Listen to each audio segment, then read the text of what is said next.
Meu nome é Natália Trindade de Carvalho. Daqui uns dias eu faço 32 anos.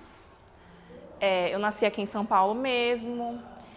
Minha família, o meu pai é mineiro, minha mãe é baiana. Minha mãe veio daquela cidade assim do sertão seco, que passa 3, 4, 5 anos sem chover. Minha infância, né, a gente morava numa ocupação, né, que é aqui na Zona Norte de São Paulo, Jardim Paquetá. Meu pai pagava aluguel, a gente pagava aluguel. Aí o meu pai decidiu comprar esse terreno lá, construiu a casa lá. E minha infância eu morei lá até os 16 para 17 anos. Foi ali, pisando no barro, brincando. Não tinha muita... Para minha família, assim, para meu pai e para minha mãe, não tinha muita diferença de brincadeira de menino ou brincadeira de menina. Mas, assim, o meu pai, eu não vejo ele como uma pessoa machista, né? Acho que por conta dele ter sobrinhos que são travestis, enfim. Pode ser até que ele seja um pouco, né?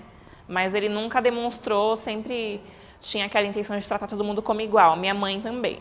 Só que, em alguns momentos, a minha mãe era um pouco uma mulher machista. Ela falava assim, você fica brincando com esses moleque aí. Aí segurava um pouco, né, pra não ir tanto pra rua. Mas foi fluindo, assim. Embora eu seja de uma família, assim, pobre, né, eu não vou dizer que eu passei alguma necessidade. Eu tive alguns privilégios que outras crianças não tiveram. Eu pude fazer balé, pude fazer judô. Meu pai tinha como pagar isso pra mim. Só que é óbvio, né? Tem que reconhecer esse privilégio porque eu sou filha única. Quando você mora na periferia e tem 2 filhos, você não pode fazer isso. Se você tem um filho, você consegue.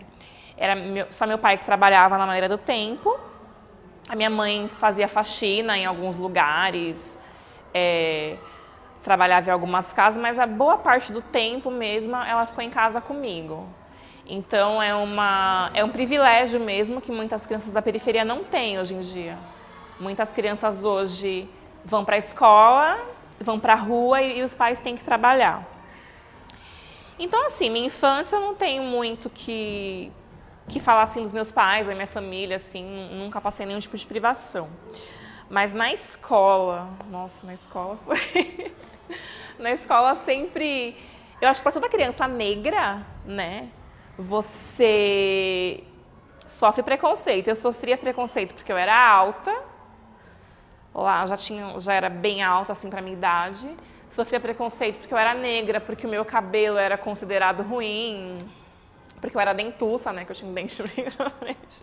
Então eu sofria, assim, uma série de preconceitos. Hoje eu dou risada de tudo isso, eu olho para trás e dou risada, lógico. Mas foi bastante sofrido para mim. O primeiro ano da escola, a EMEI, né, que hoje, antigamente era pré-escola, né, hoje a EMEI não foi tão sofrido, porque tinham mais crianças negras. Só que a tendência era assim, as crianças negras na escola vão diminuindo, né, até que você chega num período de ensino que tem um ou nenhum, né, ou só você. Então, o primeiro ano da escola foi muito difícil, sofria muito com isso, porque eu era a única criança negra da sala. Aí no segundo ano tinha uma outra para dividir esse sofrimento, né, comigo. Mas assim, não foi fácil. Foi melhorando um pouco, né, quando você vai ficando adolescente, né? Vai melhorando um pouco porque você vai criando aquela questão dos grupos, aquela questão de pertencimento, né? Você começa a se juntar com quem parece mais com você e tal. Agora, fora da escola, no balé mesmo, eu sofri... Tinha uma menina no balé, eu lembro o nome dela até hoje, chamava Franciane, nunca me esqueci dela. Ela não queria fazer nada perto de mim, porque eu era negra. Eu lembro uma vez que tinha que ir junto, né, 2 pessoas fazer um salto lá. E ela virou e falou assim, por que você foi junto comigo? Não quero ficar perto de você. Então, assim, e muitas crianças passam por isso hoje ainda, né? Com todo esse esclarecimento que a gente tem, mas muitas passam. A adolescência foi mais tranquila, me juntei, né, com pessoas que pareciam mesmo comigo. O hip hop, né, o rap, ele fez uma diferença grande na minha vida, Porque assim, eu ouvia as músicas, conhecia as pessoas, a gente saía junto, lia livros de Malcolm X, histórias de Martin Luther King. E você ia criando ali um valor, construindo sua identidade e tal. Foi onde eu conheci o André, né? Eu conheci o André lá pelos 16, 17, a gente está junto até hoje, que é meu companheiro, pai da minha filha. E é uma pessoa assim que ajudou a me construir, eu fui me construindo com o tempo, né? Só que ainda não era fácil, né? Porque você vê várias pessoas reunidas ali numa roda de break, uma roda de dança, ou que estão ouvindo rap, ou que estão numa festa rap, é o primeiro lugar que a polícia vai, né? Onde tem muitos jovens negros, né? E morando onde eu morava, ali no Paquetá, eu vi muita gente que morreu tentando, né? Que queria ali uma vida melhor e não acabou encontrando isso no trabalho, né? Acabou encontrando isso de uma outra forma. Então, ou morreu, ou está preso, ou está numa cadeira de rodas. E quando eu me vejo hoje, eu me sinto até vitoriosa, né? Quanto a isso. Ainda ali no final ali da minha adolescência, eu precisava de uma oportunidade, né? Para quê? Para saber o que eu ia fazer da minha vida, né? E eu tinha muito claro para mim, na minha cabeça, que meu pai não ia ter condições de pagar uma faculdade para mim de direito, se eu fosse querer fazer direito, medicina, veterinária, gastronomia, que era uma das coisas que eu queria fazer, né? Que são coisas que, para quem é da periferia, no início aí do ano 2000, 2001, 2002, era um sonho impossível, né? Porque você deixar de comer, de pagar um aluguel, de viver para pagar uma faculdade, ninguém faria isso. E na escola, eu via essa oportunidade. Tinha uma professora que eu tive que eu admirava muito. E no final do ensino fundamental, eu tive a oportunidade de estudar numa escola que eu tinha uma professora negra de matemática, né? E eu admirava assim, o jeito que ela lidava com as coisas, o jeito que ela lidava com os alunos, o jeito que alguns alunos falavam com ela sabia contornar aquela situação. E eu via ali no magistério uma saída para quê? Para eu estudar, fazer o curso que eu queria fazer e, quem sabe, depois fazer uma outra faculdade. Só que aí deu errado, né? Porque eu me apaixonei por aquilo. Logo nos primeiros meses de estágio, eu falei, nossa, é isso que eu quero fazer para minha vida toda. Porque eu conheci ali, né? No magistério você conhece Paulo Freire, né? E ele, a obra dele toda era eu, né? Porque o que ele dizia assim, que a educação não transforma o mundo, né? Transforma as pessoas, e as pessoas que transformam o mundo. Então, assim, por meio da educação, eu fiz magistério e tal, e eu vi ali que era uma chance de mudar minha vida. Só que aí eu acabei o magistério, não fui trabalhar em escola, não tinha conseguido no início, né? Tava ali uma mudança de que você precisava ter curso superior, e eu não queria trabalhar assim o dia inteiro, né? Queria fazer outras coisas ainda, queria ter a oportunidade de fazer uma faculdade e tal. Aí eu fui trabalhar em empresas, e ali nas empresas eu vi que tinha muita gente como eu, que tinha aquele sonho de mudança, enfim. Só que quando você trabalha em empresa, você conhece o outro lado do mundo, né? Que é o machismo, que no trabalho, você já não sofre preconceito porque você é negro. Você sofre preconceito porque você é mulher. Você sofre preconceito porque você não é qualificado. Você sofre preconceito porque você mora na periferia. E no momento que você vai preencher a sua ficha ali, tem quantas conduções você pega. Então, se você é pobre, lógico, quanto mais pobre você é, mais distante do centro você mora. Então, ali, a gente vai vendo no mundo do trabalho, quando você inicia no mundo do trabalho, você começa a ver a realidade, aquela realidade capitalista mesmo, que ou você mora perto, ou você tem um carro para se locomover, ou você não consegue. Mas aí eu não desisti, fui. Trabalhei aí bastante, uns 5 anos em empresas. E 2007 para 2008, surgiu a oportunidade ali de eu fazer o que eu queria mesmo, cursar pedagogia. Aí eu abracei a oportunidade com unhas e dentes e tal. Morria de trabalhar, eu levantava às 5 horas da manhã para chegar na faculdade, depois morria de trabalhar, chegava à meia-noite, acordava e ia para a faculdade de novo. Mas era muito cansativo, muitas vezes eu tinha pensado em desistir, só que eu sabia que se eu desistisse eu não voltaria, ou demoraria muito para voltar, mas foi indo.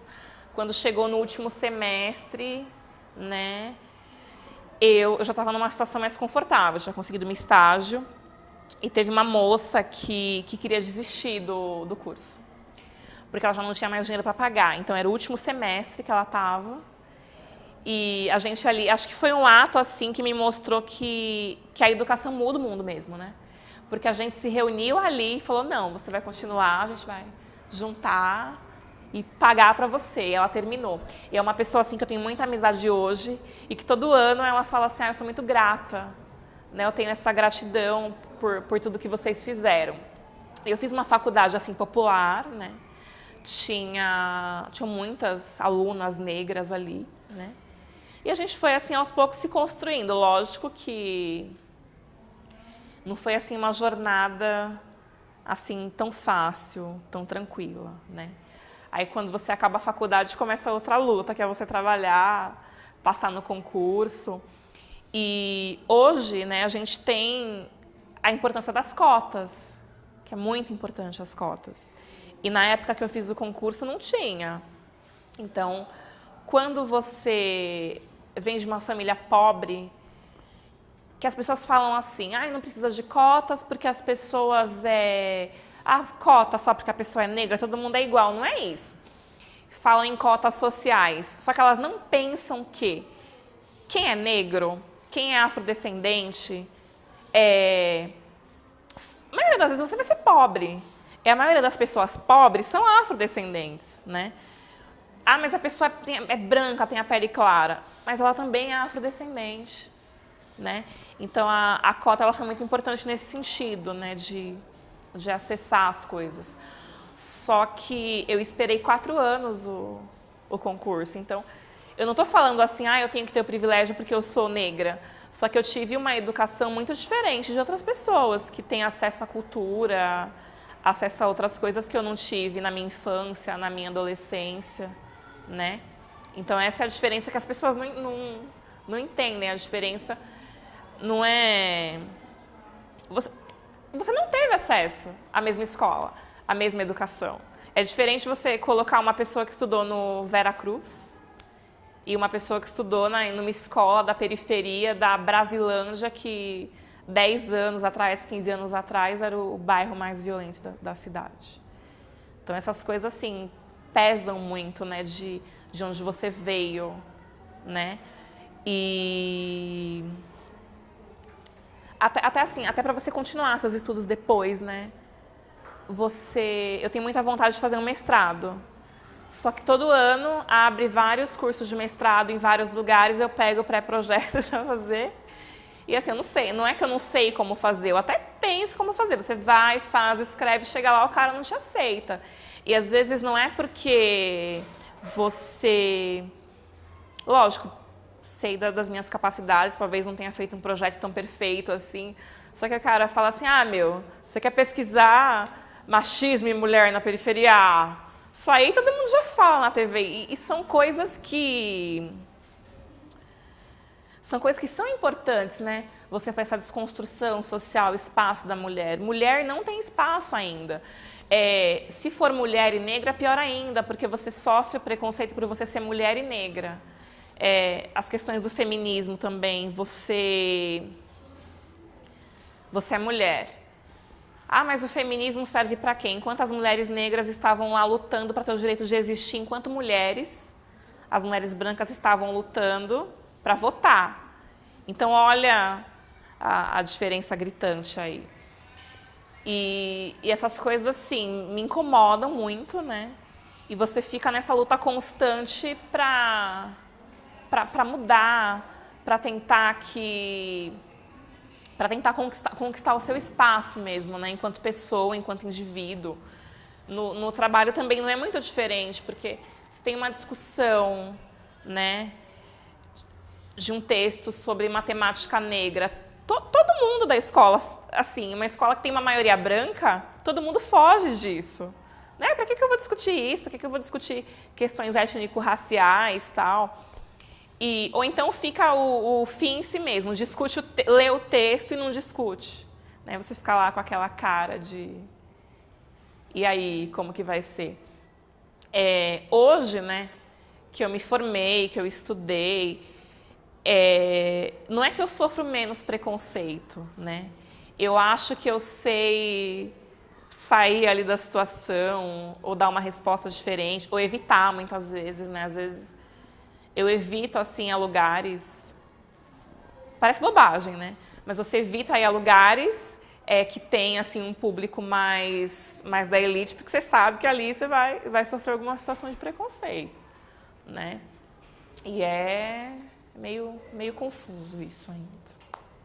Então, né, o movimento hip hop, né, é que hoje ele foi meio substituído pelo funk, né? Não estou falando mal do funk, não é isso. É que o funk tem uma outra conotação hoje, né? O movimento hip hop, aqui na Zona Norte, a gente acabava se reunindo, tinha na época um projeto que chamava PQU, que era Projeto Quilombos Urbanos. Então, todo sábado a gente se reunia, conversava, iam diversos grupos de rap. Eu cheguei uma época a fazer parte de um grupo de rap, que era um grupo só de mulheres. Era bem bacana, porque assim, o rap era um reduto totalmente masculino. Tinham poucos grupos de meninas, né? Mas você era bem aceito, né? E as letras do rap em si, né, te davam ali um incentivo para você seguir. Falava assim, olha, você é negro, você é jovem negro de periferia. Aqui, o que a periferia oferta para você? Oferta o crime, oferta um trabalho que você não vai ganhar tanto assim, oferta um trabalho que você vai ganhar mais ou menos, que você vai conseguir viver, só que, dependendo do caminho que você seguir, você vai chegar no máximo aos 27 anos, né? Porque as estatísticas na época eram essa, que a juventude negra, homens, né, chegavam aos 27 anos de vida, ou morriam ali por conta de chacinas, que tinham muitas na época, ou morriam por conta da violência policial, né? E o rap, ele teve assim um papel fundamental, ele tem um papel fundamental de transformação de realidades, né? Às vezes os meninos ficavam, agora eu vou ser rapper, né? Digamos assim, e ficavam ali escrevendo letras, né? Que era uma forma de expressão, só que expressava ali aquele sentimento com letras muito boas. O grupo que eu participei era a Expressão Feminina, né? E muitas letras, né, criticavam o governo que a gente vivia na época, né? Que era o governo do FHC. A gente falava de violência policial, né? Falava assim dos crimes que ocorriam na periferia. Eu lembro de um refrão muito forte, né? Que era assim, corre ladrão, corre ladrão, corre, né? Porque se ficar parado, a bomba explode. Essa era uma letra da Vivi, né? Vívia, uma das colegas do grupo. E era o que acontecia mesmo, né? Às vezes o cara nem estava envolvido no crime, a polícia chegava lá e já levava, dependendo do lugar. É muito isso que a gente vivia na periferia, né? Nas favelas, assim. Mas, assim, a maioria das pessoas que eu conheço, que eu tenho contato hoje ainda, que participou do movimento hip hop, são pessoas assim, ou que continuam envolvidas em casas de cultura, que fizeram ciências sociais, tal. Eu lembro de um rapaz, tinha uma parte muito legal também do movimento hip hop, que a gente se correspondia por cartas. Hoje a gente substituiu isso por e-mail, Facebook. Tem uma moça que eu me correspondi com ela há vários anos. Ela se chama Elisandra de Souza. Ela é poeta e tem livros publicados hoje. Já foi para Cuba para participar de eventos de poesia. Então, assim, o rap ele trouxe uma transformação social assim, muito grande na vida das pessoas. E ela assim, é uma das pessoas que eu mais admiro. Assim, que eu falo, olha, ela era da Zona Sul e hoje, olha onde que ela está. Tem o outro rapaz, ele tem um grupo de rap ainda, Pânico Brutal. O apelido dele na época era de menor, ele chama Rodrigo de Oliveira Vicente. Foi conselheiro tutelar o ano passado, trabalha com vários eventos no CEL, lá da região do Ipiranga, que ele trabalha, acho que é o CEL Parque Bristol. Então, assim, são pessoas que eu vi, passaram na minha vida, assim.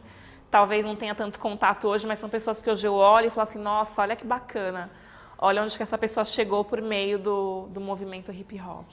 Onde a Natália chegou, né? Onde eu cheguei também, né? Porque eu acho que se não fosse o movimento hip hop, se não fosse o contato que eu tive com essas pessoas, né? Essa realidade que eu via, de você ouvir uma letra ali e falar, olha, né? Olha com quem eu vou me envolver, porque muitas mulheres da periferia, muitas meninas, elas acabavam se envolvendo com rapazes que já estavam ali na criminalidade. Por quê? Para conseguir as coisas. E isso, essa questão assim do empoderamento da mulher, ela fazia uma diferença naquela época, né? Porque aquilo que você queria para a sua vida poderia transformar a sua realidade de uma forma tamanha. Não para o bem, para o mal, né? E muitas pessoas acabaram se envolvendo assim no crime. Algumas mulheres são levadas a isso, né? Pelo companheiro, né? Tanto que tem estatísticas hoje que tem mulheres que são presas por tráfico de drogas por causa do namorado, do marido, do companheiro, né? E acho que na minha adolescência, assim, o pano de fundo ali, a grande questão que transformou a minha realidade mesmo foi o rap, sem dúvida. E hoje, assim, na atualidade acontecem coisas que... Tinha um grupo, assim, que eu ouvia muito as letras deles, Facção Central, o Eduardo, ele escrevia letras, assim, muito intensas, muito fortes. Ele publicou até um livro, né? E ele falava muito de violência policial. E aconteceu um caso lá dos meninos de São Mateus, que é a letra dele ali. Tem uma letra que ele fala que o Brasil não precisa gastar dinheiro com pena de morte, com papelada, com processo judicial para levar uma pessoa à pena de morte, porque a gente já tem isso na periferia. A gente já tem o genocídio da juventude negra, né, que mata muitos jovens hoje em dia, né? Às vezes, assim, se o cara tem uma passagem pela polícia, isso já é um motivo para ele ser parado, embora ele possa ter mudado a vida dele 100%, mas aquilo ali sempre vai ser um motivo, estigmatizou ele colocou ali um carimbo na pessoa de que ela é uma pessoa do crime, que ela não é uma pessoa que merece uma chance na sociedade. E a violência policial está aí para isso. Então, o que acontece muito hoje? A gente não ouve tanto falar em violência policial como há 10 anos, 15 anos, 20 anos atrás, nas letras do Consciência Humana lá de São Mateus, né, que falava pé de pato, cabo branco. A gente não ouve mais isso hoje. A gente tem um outro governo que talvez maquia as coisas, maquia esses resultados, mas a gente ainda tem muita violência. Então, eu trabalhei como operadora de telemarketing, acho que uns 5 anos, né? E que é o que hoje chamam de subemprego, né? Mas o operador de telemarketing não sabe o poder que ele tem. Se um dia ele fizer greve, ele para a cidade. Um pouco depois, um pouco antes de eu engravidar da minha filha, eu fiz um curso de cabeleireiro mesmo. Que era ali o que eu achei que eu ia ficar rica, milionária, fazer a faculdade que eu queria, mas não foi bem assim. Mas foi muito bacana, né? Pude ficar um pouco mais em casa, né? Com ela, assim, ter mais tempo. Mas não durou muito, porque o salão de cabeleireiro tomava muito tempo da minha vida, eu tinha que trabalhar o dia inteiro. Aí eu acabei desistindo mesmo. Mas eu trabalhei um tempo num salão chamado Beleza Rara. Beleza Rara de pessoas negras. Pode fazer propaganda? Não, né? Claro. Beleza Rara é um salão que só tem funcionários negros. Eu trabalhei um pouquinho de tempo ali. E fica ali no Jaraguá, na Estrada de Taipas. Foi um pessoal bem bacana, me acolheu, né? Então, o Beleza Rara é um salão de cabeleireiros comum, né? O casal de donos são negros. Na época que eu trabalhei lá, só tinham pessoas negras trabalhando lá. Eles atendiam bastante, assim, pessoas negras que iam lá fazer os cortes e tal. São especializados nisso, né? Alisamento, permanente, essas coisas. Na época que eu trabalhei... E o engraçado é que na época que eu trabalhei lá, foi um tempo depois da minha gravidez e eu ainda estava com cabelo natural, né? Aí depois eu fiz a bobagem de fazer escova progressiva, mas não conta. Mas é um salão bem bacana e lá eles tinham nos salões da galeria tem muitos também, que são encartes que você vai passando e vai vendo fotos de cortes de cabelo, de penteados, só de pessoas negras. Uma coisa linda de se ver, se tiver oportunidade, passa lá. Na faculdade, porque assim, você vai lá, ensino fundamental.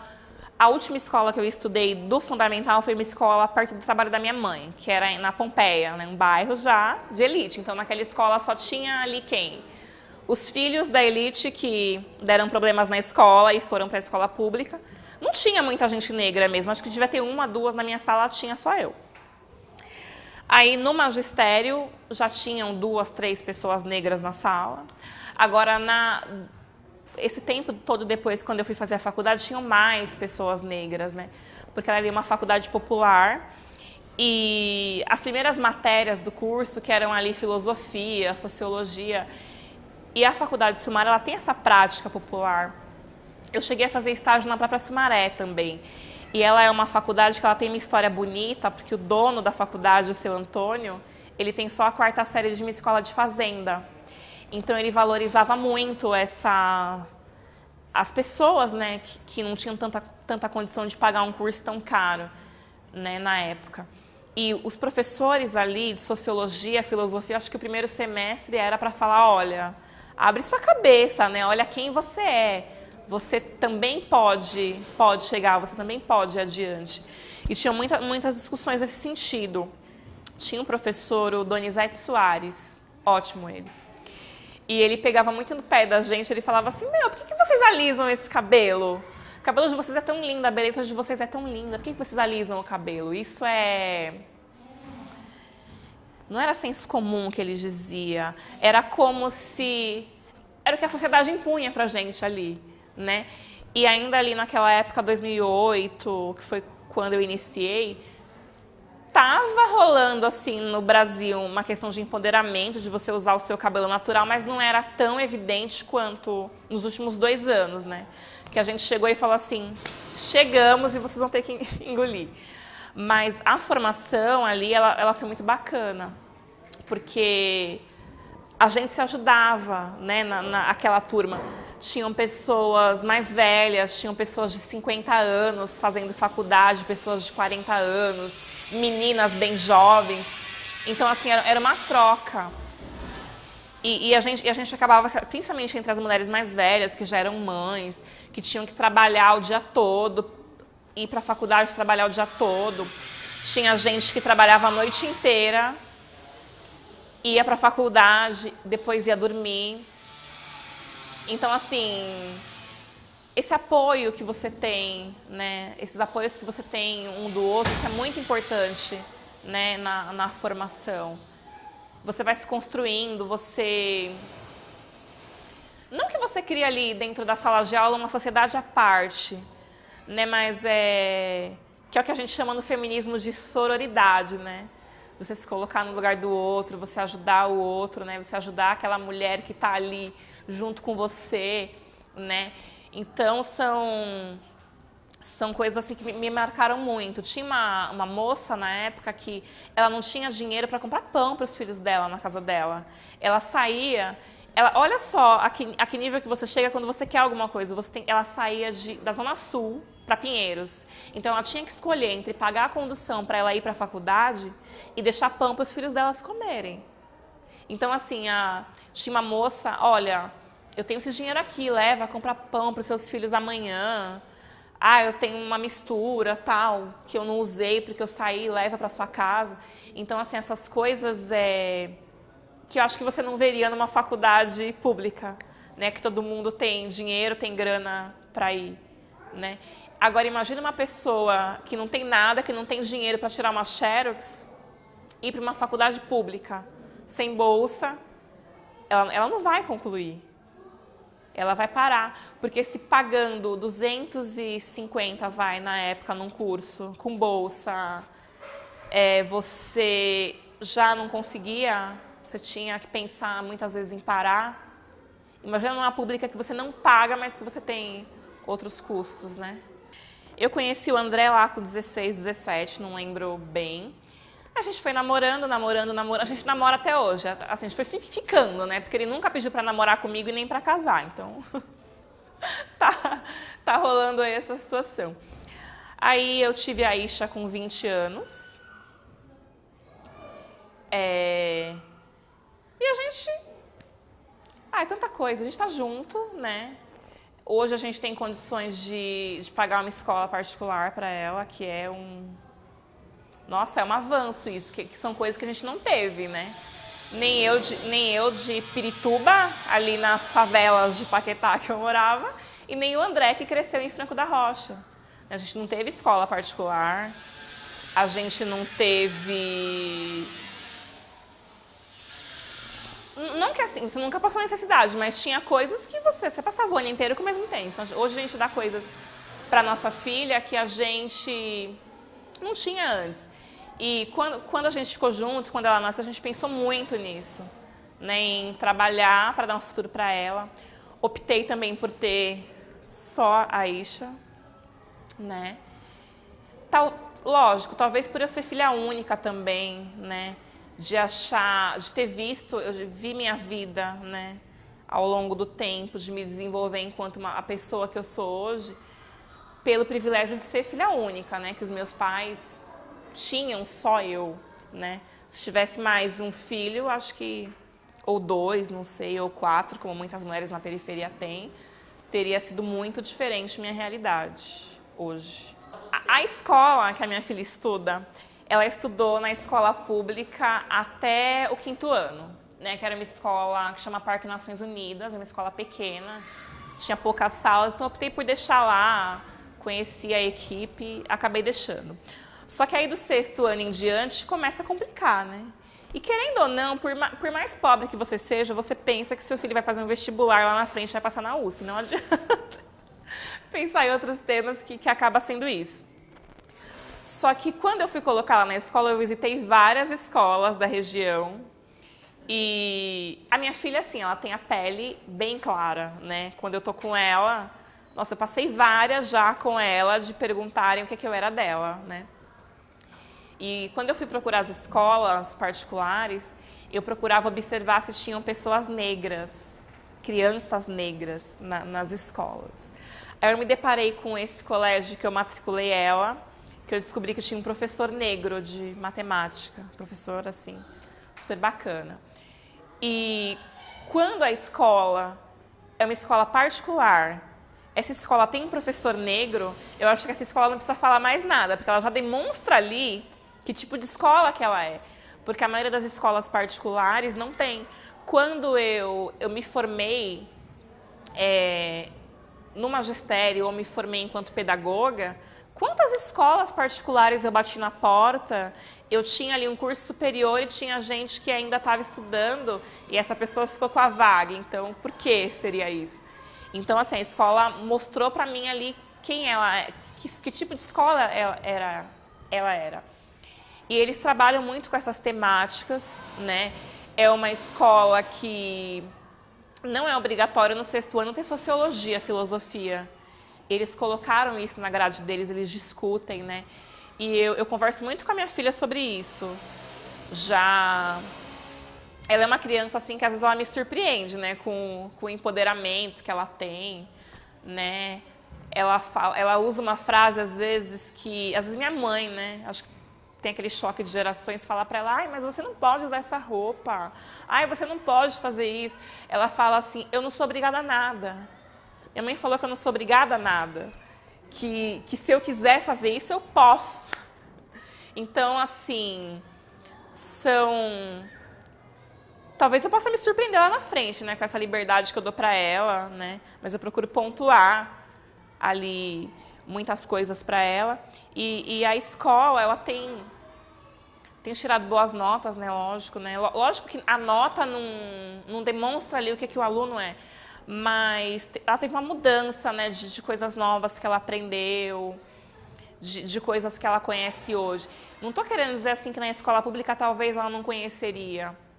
É que às vezes na escola pública a gente está tão cansado de ter que trabalhar em 2 escolas, em 2 turnos, em 3 turnos, que a gente não dá atenção, né, para as potencialidades que os nossos alunos têm. E a sala que ela estuda tem 18 alunos, no máximo 20. Então, assim, já tem uma diferença grande. Eu prestei o concurso, acho que 2009 ou 2010. Na época que eu fiz o concurso, eu ainda estava estudando. Então, eu dei muita sorte de passar. Eu passei lá em 4.000 e lá vai todos, né? E demorou aí 4 anos para ser chamada, mas eu mantinha essa esperança. Porque quando você consegue um cargo público, não que isso é a salvação da sua vida, só que você tem uma estabilidade, você consegue levar uma vida mais tranquila, né? E trabalhei como contratada também. Eu tive a oportunidade de conhecer diversas realidades, sempre de periferia. Eu trabalhei na cidade de Francisco Morato, que eu não me lembro que ano, era o pior IDH do estado de São Paulo. Eu tive a oportunidade de trabalhar nesse lugar, de conhecer as pessoas, de fazer um pouquinho de diferença na vida de alguém, né, de alguma criança. E eu digo que Francisco Morato acho que foi a melhor cidade, o melhor lugar que eu trabalhei. Porque as pessoas te acolhiam, te abraçavam. Foi só 1 ano, né? Mas foi muito bacana. Franco da Rocha também trabalhei, que é periferia total ainda. Trabalhei no estado aqui em Perus. Em 2014 eu ingressei na Prefeitura de São Paulo. Ingressei, não sei, ali próximo da Vila Penteado. Só que como eu tinha muito pouco contato ali com as crianças em si, porque eu não tinha sala, que eles chamam de professor de módulo, né? Então, você vai numa sala ou outra. Foi o período que eu conheci a rede, né? Que eu vi como era trabalhar com a educação infantil, porque eu tinha vindo do ensino fundamental e é totalmente diferente, né? A realidade. No fundamental, você está preocupado ali com aquela formação intelectual, alfabetizar, ler, escrever. Na educação infantil, já são outras preocupações. Além de educar, você tem que cuidar da criança, ajudar ela a ter autonomia, enfim. No ano passado, né, eu tive a oportunidade de trabalhar no Jardim Damasceno, que é onde é o Céu Paz, que é um lugar assim que a comunidade é carente, assim, não carente financeiramente, mas é uma comunidade ali que é formada de pessoas que vieram do Nordeste, né, que já não tem ali tanta oportunidade, que moram ali numa condição que não é legalizada. O entorno do céu é isso, né? Aos fundos do céu tem uma ocupação onde era a pista de skate do céu. O pessoal foi lá e ocupou, fizeram as casas. Mas naquele lugar ali eu vi foi o momento que eu percebi o quanto era importante você ser professor, né? Você que falam assim, professor não é um trabalho de doação, né? Mas acaba sendo, você acaba se doando um pouco. Não teve como eu não me envolver com as histórias daquelas pessoas, né? E acho que as colegas que trabalham comigo, assim, ficavam assim meio incomodadas, porque eu acabava me envolvendo ali, né? Conversava mesmo, né? Você quer saber o que aconteceu com a família, as famílias te contam coisas, eles veem, você é uma pessoa que pode chegar, desabafar e falar. Que às vezes o que a pessoa precisa é só isso, né? Chegar em alguém e falar, nossa, está acontecendo isso, tal, que difícil. E o Céu Paz em si tem toda aquela questão de carência ali do entorno, mas comunidade bacana, as pessoas te acolhem. Tanto que eu saí de lá de coração partido. no começo desse ano mesmo, eu estava até arrependida de ter saído de lá. Falava assim, poxa, né? Tava lá tão... comunidade assim, uma aceitação tão gostosa, né? E eu fui deixar aquilo lá para vir para cá, para o meu bairro. Mas você deixou por causa da distância? Então, é porque assim, o acesso lá era ruim, e era complicado de chegar, né? Se você não tinha carona, de carro é ruim para chegar. Eu tenho carro, mas é uma ruinha tão estreita que o prefeito chegou até a visitar o lugar, mas foi só uma visita e eu não vi mudanças lá. Aí eu acabei optando por sair, porque eu tinha que sair muito cedo de casa para ir de condução para lá. De carro até mesmo era sofrido.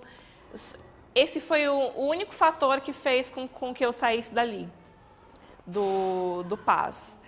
Mas ali, vou falar um pouco de GDE já. Lá no CELPAS foi a época que a gente estava fazendo o curso e foi onde eu consegui aplicar ali o meu projeto, né? Meu projeto, eu pautei ele na identidade, nos cabelos das crianças, nos cabelos maravilhosos, porque eu observava que naquele momento do cuidado, né, da higiene, quando você ia pentear o cabelo da criança, alguém ia pentear o cabelo da criança seco, porque a criança estava sofrendo, né? Então, ia ver ali como mudar essa realidade. Hoje, eu trabalho na rua da minha casa. É bom trabalhar perto de casa, é uma maravilha, só que pelo conforto que você tem, só que você tem um contato que você não quer, porque as pessoas não te veem como um professor da escola, te veem como um vizinho, né? Então, às vezes, não rola ali aquele respeito, você não tem muita privacidade, assim, de ir na padaria comprar um pão, né? Porque você vai à padaria comprar um pão, você está lá comprando um pão no sábado de manhã que você quer tomar café, aí vem uma mãe e começa a falar de uma coisa que aconteceu na quinta-feira. Aí você pensa, poxa, por que ela não falou comigo na sexta-feira, né? É o único ponto negativo. Mas voltando à questão do GDE, no CELPAS foi o momento que eu tive mais oportunidade de trabalhar ali aquelas questões, né, de observar bastante. Eu lembro que na sala tinha um espelho e eu chegava lá com esse cabelo e tinha uma aluna que eu penteava o cabelinho dela, cuidava do cabelo dela, ia para o espelho, eu ficava assim. E trabalhar essas questões com os pequenos também, porque eles não têm o preconceito dentro deles, assim, o preconceito ele não é inato, você não nasce uma pessoa preconceituosa, uma criança preconceituosa. O projeto, no início, eu estava bastante confusa, né, porque assim, eu nunca tinha feito um curso que eu tinha que falar de mim. Normalmente você faz cursos que você lê o texto e as próprias respostas estão dentro do texto. E o GDE não, né?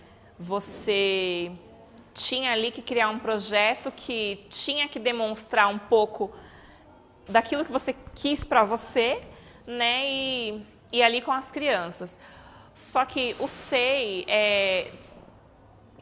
você pode trabalhar todas as temáticas com os pequenos, só que tem que ser uma forma mais lúdica, com mais contação de história.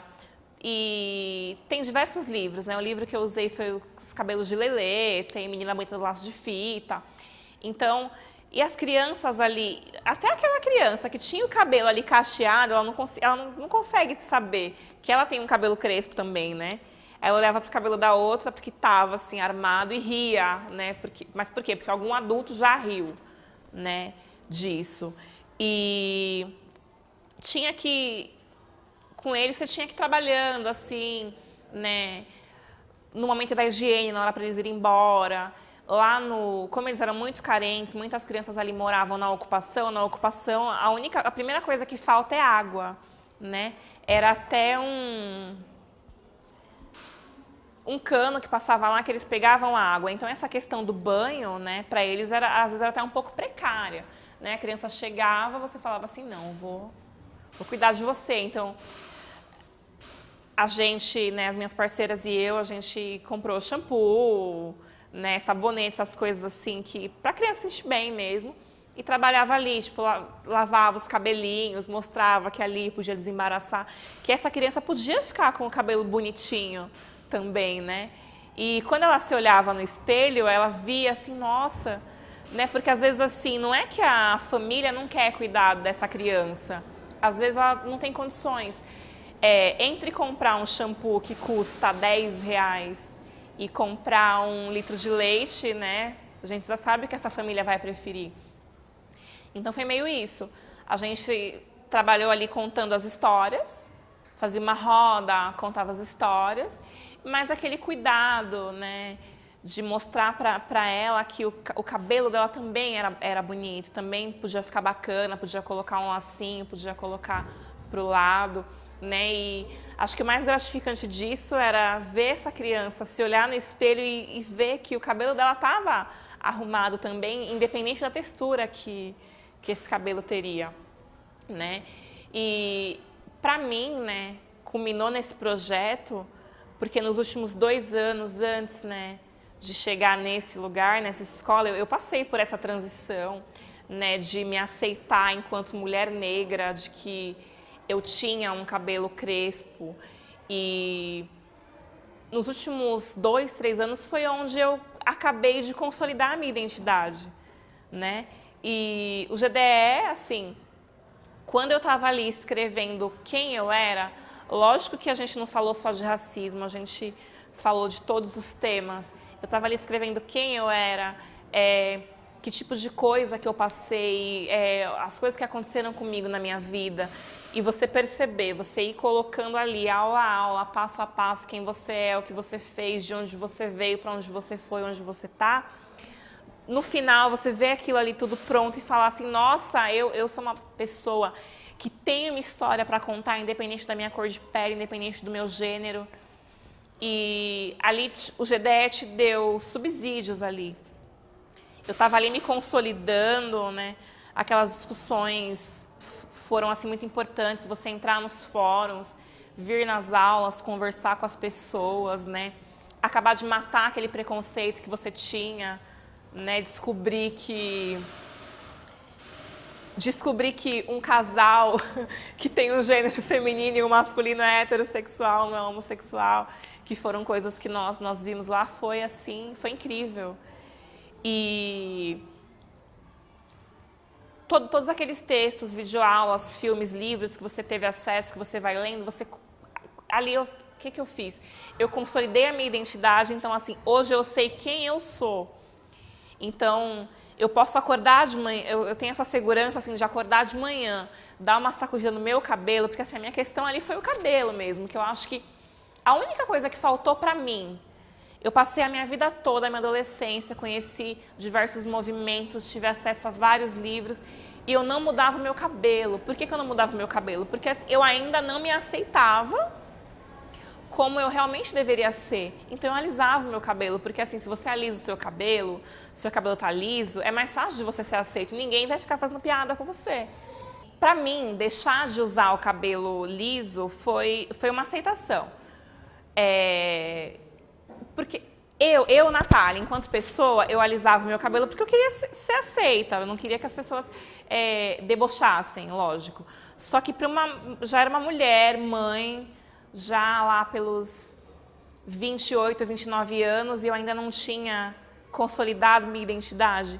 Então, para mim, foi essa questão da mudança, né? Só que usar o cabelo crespo assim, natural, né? Como dizem, tem diversos movimentos que defendem isso. Só que tem um outro lado, né? Não pode ser uma ditadura de impor que toda mulher negra tem que usar o cabelo natural. Se ela quiser raspar a cabeça dela careca, ela também pode, né?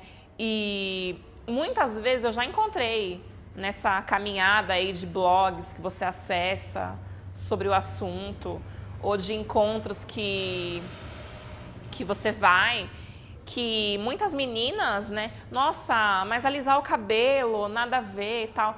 Só que você ter o cabelo crespo, você se aceitar enquanto pessoa negra, usar o seu cabelo natural, não significa que você vai sofrer menos racismo também, né? Então, quando tem uma menina ali que ainda usa o cabelo dela liso, e tem aquela pessoa que fala para ela assim, não, você tem que encrespar o seu cabelo e tudo mais, a gente tem que pensar muito naquilo que a gente está querendo que aquela pessoa faça. Porque a gente não sabe que ambiente que ela está inserida. E talvez, para essa pessoa usar o cabelo crespo, vai fazer com que ela sofra mais preconceito.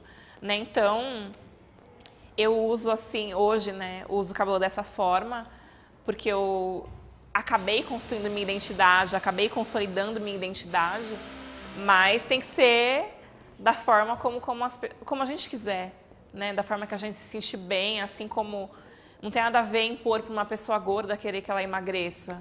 A gente tem que viver a vida da forma que a gente se sente bem. E o GDE me mostrou isso, gênero, diversidade, né? As diversidades de identidades, de falas, de sotaques, de pessoas. A escola que eu trabalho hoje, né, a gente tem um período de formação, espaço que a gente deveria ter uma formação, né, que não é uma situação, não é muito bem aproveitado, né? A gente tem ali acesso aos materiais, só que fica muito colocado, só que a gente não tem aquela discussão, né, da forma como deveria ser, né? Acho que o GDE seria importante lá, né, para a formação. Lógico que não que a gente não tenha acesso, né, a essa formação, a gente tem acesso, né, pode multiplicar com as demais colegas, só que a gente ainda não tem esse espaço, né? Então acho que esses momentos de estudo que nós temos, eles podiam ser melhores aproveitados. A comunidade dessa escola, ela não é uma comunidade assim tão baixa renda, né, como as pessoas falam.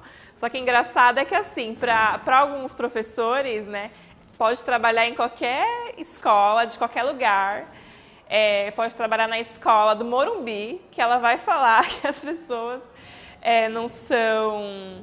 não têm acesso, são mal educadas e tudo mais. E isso, enquanto professor, é um pouco de preconceito que a gente tem, né?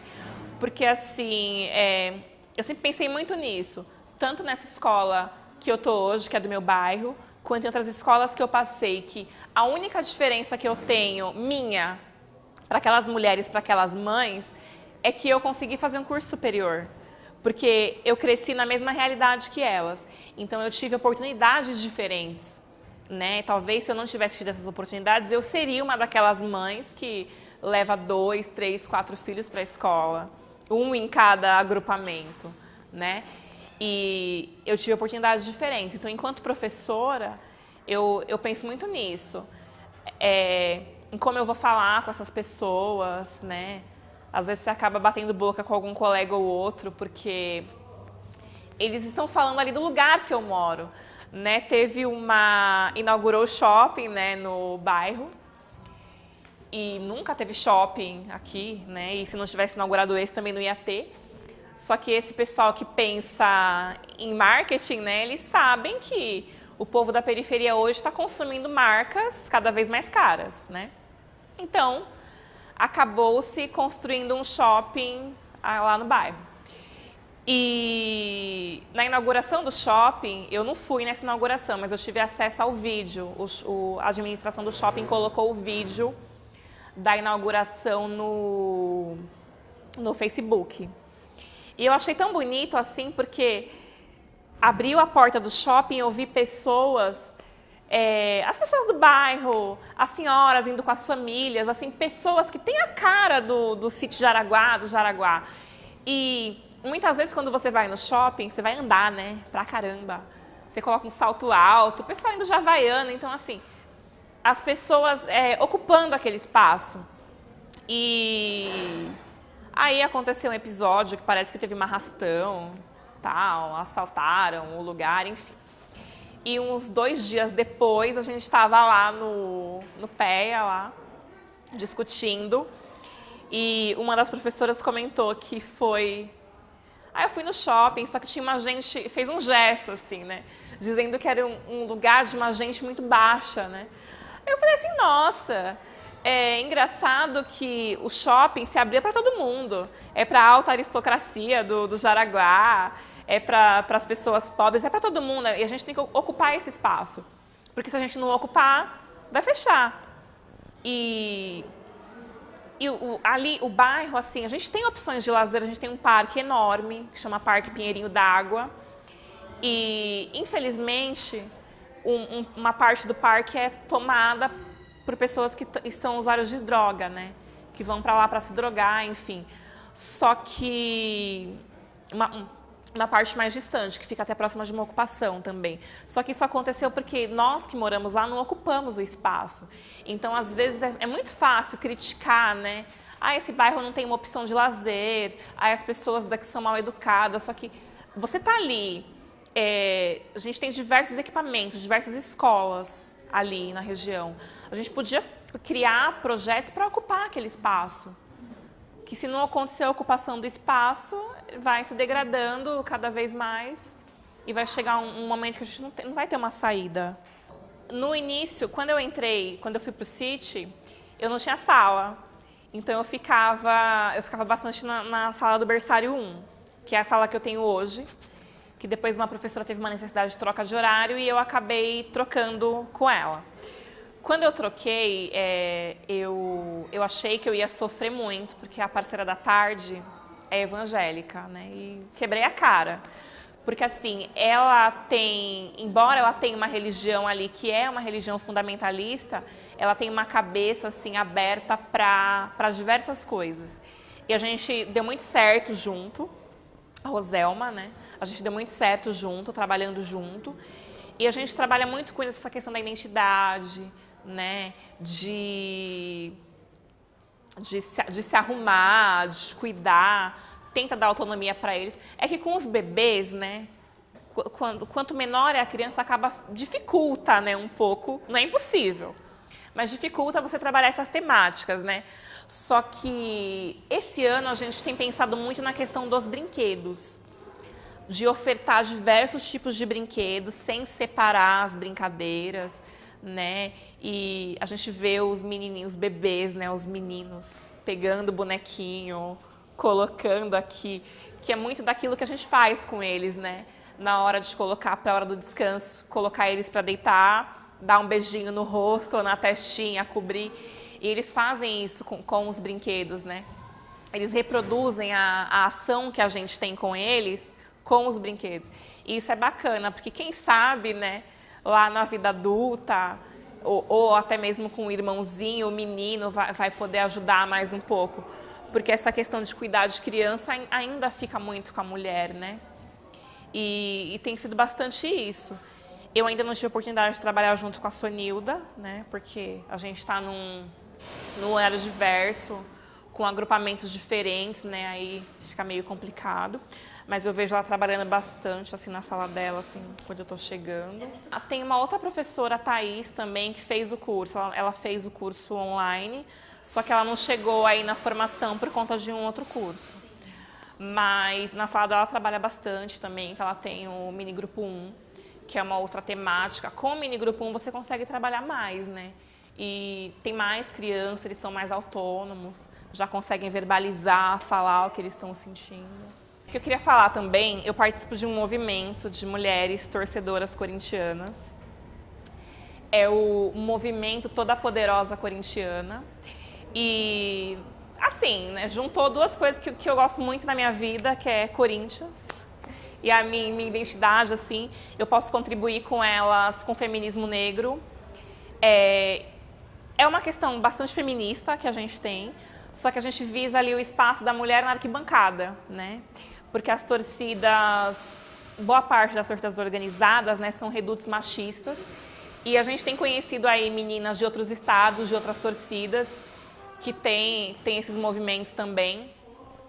Então a gente acaba conhecendo casos de outras mulheres, a gente observa essa questão machista que tem no esporte, né, capas de jornais machistas, colocações machistas que algumas pessoas fazem, e tem sido bem bacana participar com elas também, né? Elas me convidaram para participar esse ano, né? E elas elas participam, algumas delas, que a Mônica, a Ana Lu, participam do núcleo de estudos do Corinthians, né? Que é um núcleo de estudos que eles têm visando, né, a história da mulher ali dentro do Corinthians.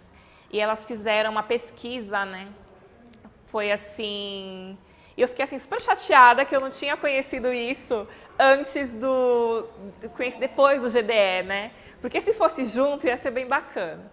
Tinha levado assim algumas contribuições lá. E elas fizeram uma pesquisa sobre os tipos de assédio, né, que as mulheres já tinham sofrido no estágio. E dentro do evento que elas fizeram, que foi sobre mulheres, elas fizeram os homens, né, pegar aquelas frases bem que os homens falam para as mulheres no jogo de futebol, né? É que acho que não tem nenhuma aqui que dê para eu citar, assim, ficar constrangida. Os homens lendo essas frases, né? E a gente tem desenvolvido isso aí, já participamos de algumas ações, né? A que foi fundamental foi essa da Lei Maria da Penha, que nós fomos lá para o estádio do Pacaembu, distribuindo fitinhas, né, uma fitinha roxa para os homens, né, sobre a Lei Maria da Penha. Foi uma ação bacana porque a gente não teve... Tinha os caras que não queriam receber mesmo a fita, né, mas tinha uns que paravam, perguntavam sobre o que era. E a Lei Maria da Penha, ela foi uma das coisas que nós discutimos no GDE, né? E tem aquele livro seu, que é Histórias de Mulheres. Sim, História das Mulheres Faveladas. Que, assim, aquelas histórias e a lei, né, tem um casamento ali perfeito. Tem time de futebol feminino. Assim, o espaço... É porque o MTPC, ele foca o espaço na arquibancada. Porque ir na arquibancada, se você vai de shorts, reclamam, né? Então, os homens precisam trabalhar muito, muito isso ainda, né? A Gaviões da Fiel, que é a torcida organizada que eu participo mesmo, embora esteja com vestido verde, né? Porque eu não tenho nada contra o verde, lógico. Em 47 anos de história, nesse carnaval, que tinham 2 diretoras mulheres, e tem instrumentos que as mulheres não podem tocar, né? E em outras escolas acontece isso também, em outras escolas de samba. Tem instrumento que as mulheres não podem tocar. Mulheres não podem tocar surdo, mulheres não podem tocar cuíca, né? E tem escolas de samba que vêm desconstruindo isso. Então, essa questão do machismo, ela pega aí diversos espaços da sociedade. E aqueles espaços que parecem ser mais masculinos, né, que os homens tomam conta ali, é muito pior. Porque você tem que lidar com aquilo. Então, é uma questão... Não é uma questão de bater de frente, né? Não é uma questão de imposição. É uma questão de que você precisa mostrar que você é melhor, que você conhece, que você sabe, para você poder conquistar o seu espaço. Então, assim, fazendo um balanço, né, daquela menininha lá, da infância até hoje, né? O que eu penso? Eu penso que, assim, eu tenho que conhecer muita coisa ainda, né? Tem alguns preconceitos que você precisa quebrar, acho que não tem como você não ser preconceituoso. Todo mundo é preconceituoso. Às vezes você fala, eu não tenho preconceito. E com o GDE eu aprendi isso, que embora eu fale que eu não tenho preconceito, eu me pego torcendo o nariz para situações que, com todo o acesso, com todas as relações que eu tive acesso, as pessoas que eu tive acesso, tudo que eu conheci, que eu não deveria estar naquela situação, pensando daquela forma, né? E eu me construí, né? A pessoa que eu sou hoje, né? Sei quem eu sou, sei para onde eu quero ir. E eu quero fazer a diferença ainda, né? A gente vai caminhando aí a passos pequenos até chegar onde a gente pode chegar, né? Porque assim, não tem como falar que eu quero chegar em algum lugar, eu quero chegar onde eu puder. Se eu colocar um limite, eu vou estagnar ali, então eu quero ir mais adiante.